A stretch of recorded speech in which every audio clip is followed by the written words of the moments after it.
이제 오늘 이 시간 우리에게 주신 하나님의 말씀을 함께 나누겠습니다. 오늘은 마태복음 27장 45절과 46절 말씀 함께 보겠습니다.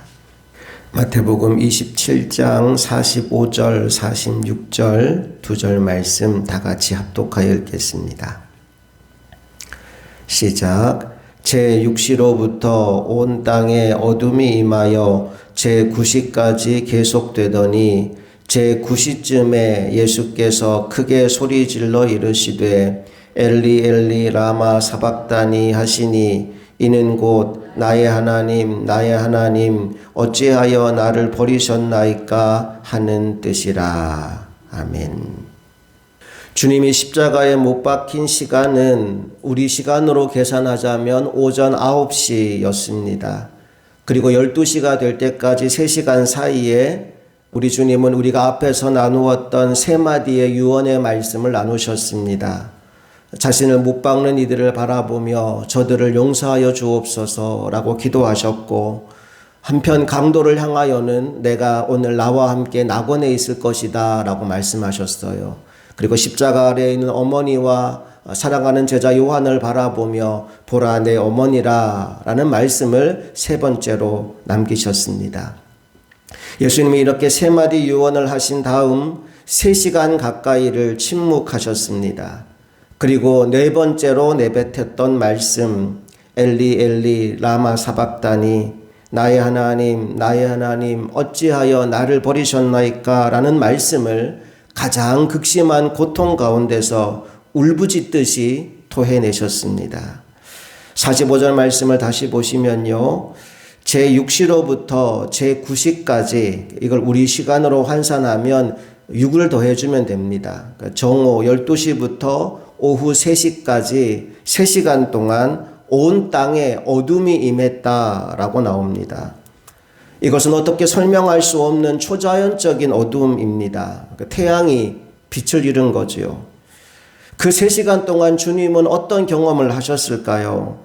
바로 사랑하시는 아버지 하나님으로부터 버림받고 외면당하는 경험입니다.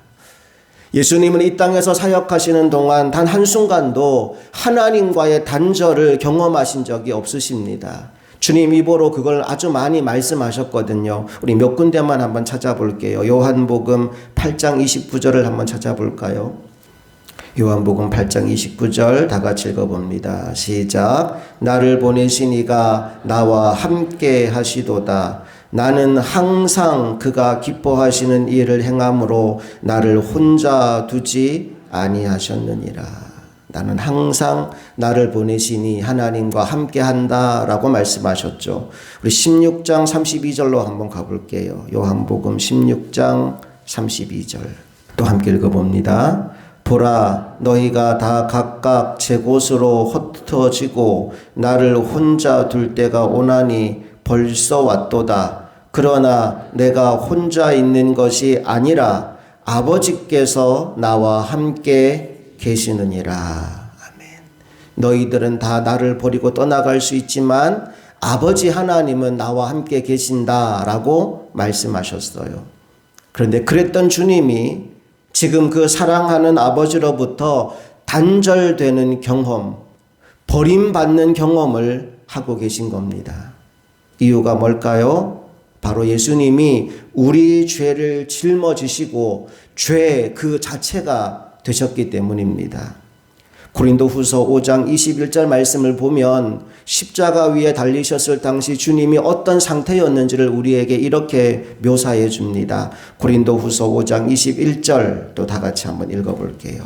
함께 읽습니다. 시작. 하나님이 죄를 알지도 못하신 이를 우리를 대신하여 죄로 삼으신 것은 우리로 하여금 그 안에서 하나님의 의가 되게 하려 하심이라.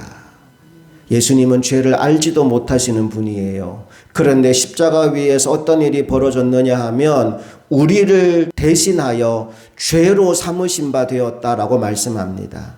한마디로 말하면 죄 그 자체가 되신 거예요. 예수님은 십자가 위에서 죄덩어리가 되셨다는 겁니다.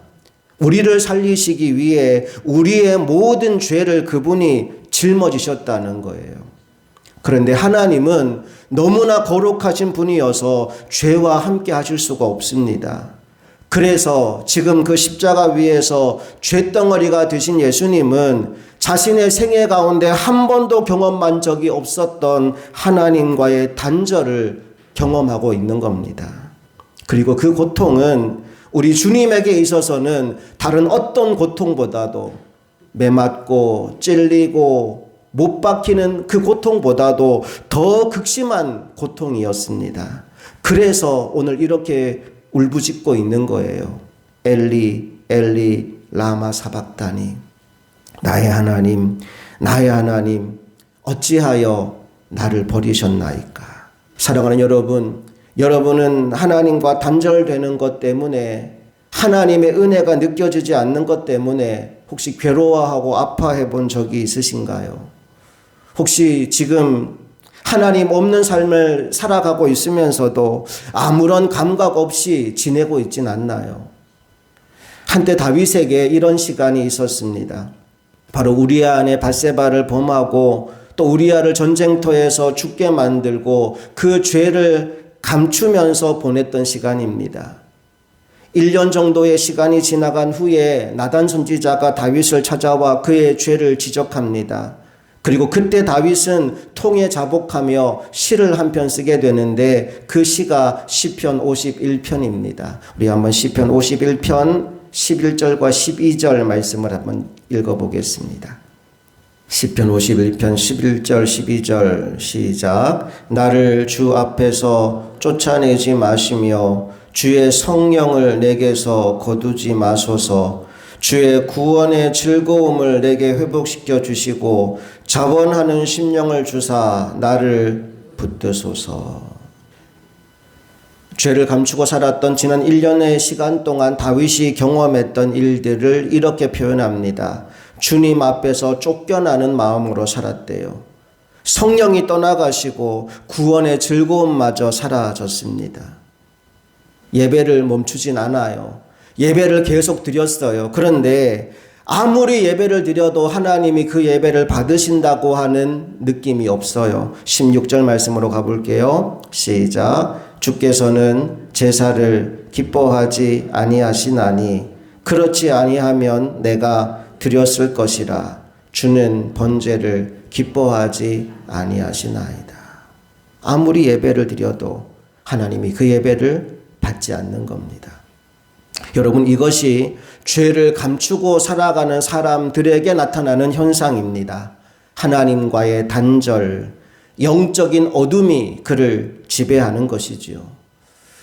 감사한 것은 예수님이 십자가 위에서 죄로 인하여 우리가 경험해야 할 이 무시무시한 하나님과의 단절을 대신 경험해 주셨다는 겁니다. 그리고 그 결과로 우리에게는 하나님과의 화평이라는 선물이 주어지게 되었습니다. 로마서 5장 1절 함께 읽습니다. 그러므로 우리가 믿음으로 의롭다 하심을 받았으니 우리 주 예수 그리스도로 말미암아 하나님과 화평을 누리자. 아멘. 그러므로 우리가 믿음으로 의롭다 하심을 받았으니, 그 다음에 이렇게 나오죠. 우리 주 예수 그리스도로 말미암아. 예수님이 십자가에 못 박히시고 나의 죄를 모두 대신 짊어지시고 쇳덩어리가 되셔서 나의 죄를 감당하셨으니 이제 우리는 하나님과의 단절이 아니라 하나님과의 화평을 누리자라고 선언하고 있는 것입니다. 예수 그리스도는 우리에게 빛을 주시기 위해 어둠을 견뎌내셨습니다. 우리가 하나님 앞으로 나아갈 수 있도록 하기 위해서 그리스도께서 하나님 아버지께 버림을 받으셨습니다. 우리를 살리시기 위해 그리스도가 대신 죽으셨습니다. 그러나 주님은 암흑 속에 머물러 있지 않으셨습니다. 3시간이 지난 후 그는 다 이루었다라는 말씀으로 승리를 선포하셨고 아버지께 자신의 영혼을 기꺼이 의탁하셨습니다. 나는 저와 여러분이 이 십자가의 사랑과 은혜를 외면하지 않는 믿음의 사람들이 될 수 있기를 소망합니다. 특별히 오늘 예수님이 뱉었던 이 말씀 역시도 구약 성경의 인용입니다. 주님이 십자가 위에서 남기신 그 모든 말씀들이 그냥 하신 말씀이 아니고 구약에 기록된 예언들을 성취하기 위해 하신 말씀들이기도 합니다. 어떤 말씀의 성취인지 우리 찾아볼게요. 시편 22편으로 가보겠습니다. 시편 22편 1절 말씀 함께 읽어봅니다. 내 하나님이여, 내 하나님이여, 어찌 나를 버리셨나이까? 어찌 나를 멀리하여 돕지 아니하시오며 내 신음소리를 듣지 아니하시나이까? 가장 절박한 고통 가운데 쓴 다윗의 시입니다. 그러나 이 시편 22편의 결론은 승리를 주시는 하나님을 찬양하는 것으로 마무리가 됩니다. 지금 예수님은 그 극심한 고통 가운데서 이 말씀을 암송하며 최후 승리를 주시는 하나님을 바라보고 있었던 겁니다. 난 오늘 저와 여러분도 어떤 상황과 어떤 문제를 만나든지 하나님의 말씀을 붙잡고 그 말씀을 의지함으로 모든 시험과 문제를 이기며 나아가는 하나님의 종들이 다 되시기를 주님의 이름으로 축복합니다. 함께 기도하시겠습니다.